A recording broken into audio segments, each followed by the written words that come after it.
যুবক অভিযোগ করছিল আল্লাহ রসুলের কাছে আইসা যে আমি দুই হাতে কামাই, আমার বাপে দুই হাতে খরচ করে, আমাকে কিচ্ছু জিজ্ঞাসা করে না, আমার আব্বাকে একটু শাসায়া দিবেন। তা আল্লাহ রসুল পাঠাইছে যুবকের বাড়িতে তার আব্বাকে ডাইকা আনতে। সাহাবী রসুল যায় বলছে তোমাকে ডাকে আল্লাহ রসুল, ডাইকা পাঠাইছে চলো। বলছে ওইখানে কে আছে? বলে কাউকে তো দেখি নাই, তোমার ছেলেকে বসা দেখছি।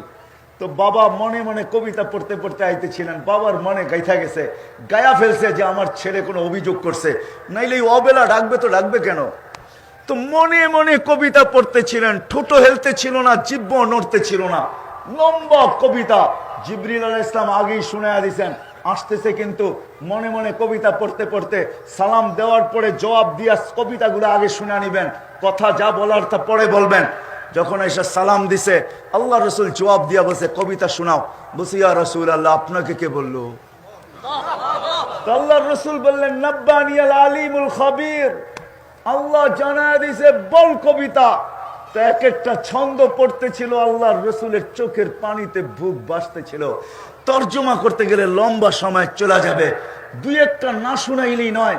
বাপ মনে মনে ভাবতেছিল একা ছিলাম, বড় স্বপ্ন ছিল বিয়ে হবে, বিয়ে হইল তো দুইজনের স্বপ্ন দাঁড়ায় গেল যে আমাদের কুল ভরবে।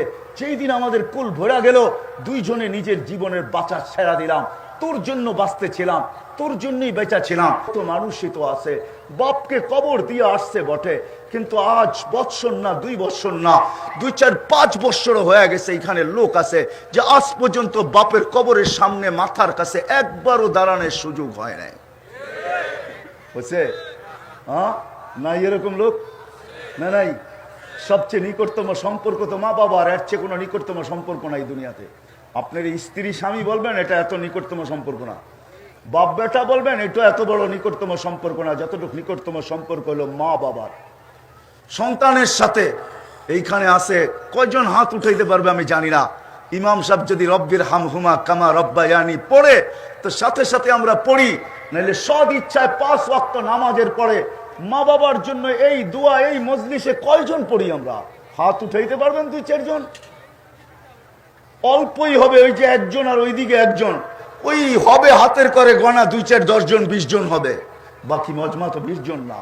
সদ ইচ্ছায় প্রতি নামাজের পরে আমি মা বাবার জন্য একটু দোয়া করি। চলেন, হাত তো উঠাইলেন, জিরু বানাইতেছি এখনই। এই মজলিসে কয়জন আছেন যে সকালে উঠা ডেলি 2 টাকা বাজেট রাখেন মা বাবার জন্য, যে আমি সকালে উঠা কর্মে যাওয়ার আগে 2 টাকা মা বাবার নামে সৎকা করে বাহির হই? 2 টাকা ডেলি বাজেট।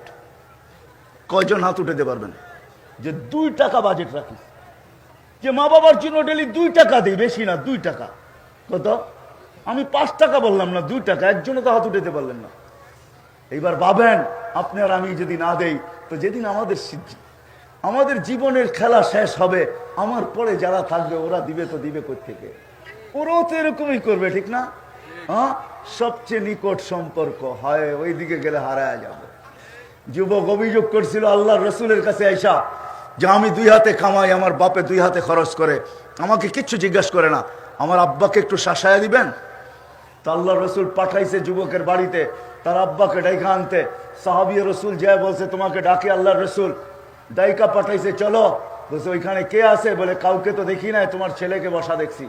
তো বাবা মনে মনে কবিতা পড়তে পড়তে আইতেছিলেন, বাবার মনে গাইথা গেছে, গায়া ফেলছে যে আমার ছেলে কোনো অভিযোগ করছে, নাইলে এই অবেলা ডাকবে তো ডাকবে কেন। তো মনে মনে কবিতা পড়তেছিলেন, ঠোঁটো হেলতে ছিল না, জিহ্ব নড়তে ছিল না, লম্বা কবিতা। জিবরিল আলাইহিস সালাম আগেই শুনায়া দিয়েছেন আসতেছে, কিন্তু মনে মনে কবিতা পড়তে পড়তে সালাম দেওয়ার পরে জবাব দিয়া কবিতাগুলো আগে শুনে নিবেন, কথা যা বলার তা পরে বলবেন। যখন এসে সালাম দিছে আল্লাহ রসুল জবাব দিয়া বলছে কবিতা শোনাও। বলছি ইয়া রাসূল আল্লাহ, আপনাকে কে বললো? আল্লাহ রসুল বললেন নাব্বানিয়াল আলিমুল খাবীর, আল্লাহ জানায়া দিছে বল কবিতা। তো এক একটা ছন্দ পড়তেছিল, আল্লাহর রসুলের চোখের পানিতে বুক ভাসতেছিল।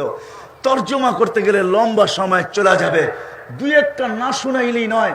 বাপ মনে মনে ভাবতেছিল একা ছিলাম, বড় স্বপ্ন ছিল বিয়ে হবে, বিয়ে হইল তো দুইজনের স্বপ্ন দাঁড়ায় গেল যে আমাদের কুল ভরবে। সেই দিন আমাদের কুল ভরা গেল, দুইজনে নিজের জীবনের বাঁচা ছেড়া দিলাম। তোর জন্য বাঁচতেছিলাম, তোর জন্যই বেঁচা ছিলাম। আসলেই সন্তান যখন হয় তো মা বাবা সন্তানের জন্যই বাঁচে, নিজের জন্য বাঁচে না। এই এলাকায়ও পাওয়া যাবে রিক্সাওয়ালা, ভ্যানওয়ালা, বাইকওয়ালা পাওয়া যাবে, ডেলি 2-4-20টা গালি খায়া তারপরে বাড়িতে ফিরে। পরিচিত মানুষও দূর থেকে দেখে যে ওকে গালি দিতেছে। এমনও হয় যুবকরা কখনো কখনো গালেও পিঠেও 2-4টা বসায়া দেয়, আপনজনরা দূর থেকে দেখেও না দেখার বান করে। পরের দিন যখন বাইক নিয়ে বাহির হয়, ওকে যদি জিজ্ঞাসা করা হয়, কালকেই তো দেখলাম থাপ্পড় খাইতে, আজকে আবার বাইক হাতে নিছিস, তো নিছিস কেন? কালকেই তো দেখলাম গালি খাইতে, আজকে আবার রিক্সা হাতে উঠলো, তো উঠলো কেন? তো চোখের পানি ছেড়া দিয়া বলবে, বিবি বাল বাচ্চা না থাকলে কোনোদিন করতো না। সন্তান আর স্ত্রীর জন্যই উঠছে, ঠিক না? আমার কথা সত্য তো? কি বুঝে আসতেছে? তো বলতেছিল তোর জন্য আমরা দুইজন বাঁচতেছিলাম, আমরা বুড়া হইতেছিলাম, তুই জোয়ান হইতেছিলি। আজকে যখন তুই যুবক হয়ে গেলি, কামানের উপযোগী হইলি, আর আমি বৃদ্ধ হয়ে গেলাম, আমার সবকিছু তোর ভিতরে স্থানান্তর করলাম। হয় দুনিয়ায় ব্লুটুথের মাধ্যমে নেওয়া হয়, দুনিয়ায় শেয়ার হিটের মাধ্যমে নেওয়া হয়, আমি এক কুদরতের মাধ্যমে আমার সমস্ত যৌবনী সবকিছু তোর ভিতরে স্থানান্তর করলাম। আর তুই আজকে যুবক হইলি, কামাইতে শুরু করলি, তুই আমাকে বাপ না ভাবতি, একজন বন্ধুও তো ভাবতে পারতি, একজন বন্ধু না ভাবতি, একজন প্রতিবেশীও তো ভাবতে পারতি।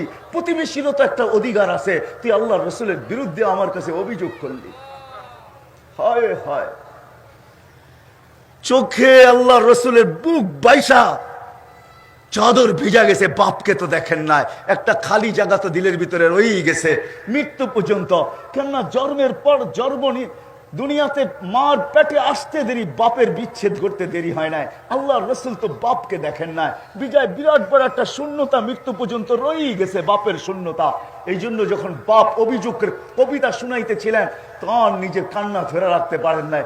কবিতা যখন শেষ, তো যুবকের কালার ধরে বসে, কুম আনতা ওয়া মালুকালি আবিকা, চল তুই আর তোর বাপ, তোর চল ওঠ, তুই আর তোর মাল তোর বাপের। বাপের বিরুদ্ধে অভিযোগ। ও মেরে দোস্ত, মেরে দোস্ত, ওই বাপের জন্য আমি শুধু দেখানোর জন্য, আপনাদেরকে পরীক্ষা নেওয়ার জন্য না, যে এত কাছের সম্পর্ক, তারপরও আমাদের মনে থাকে না। বিদায় এই ধ্বনি আমাদের সবার কানেই আসবে। যদিও আজকে আমরা স্লোগান দেই, শুধু আশা বুনতে থাকি, যদিও ভাবি বয়স অনেক, যদিও আমরা স্লোগান দিই, আমরা ব্যস্ত ব্যস্ত ব্যস্ত ব্যস্ত, আমি আর আমাকে নিয়ে সারাদিন যদিও আমি ব্যস্ত থাকি, আল্লাহ 5 বার ডাকে, 5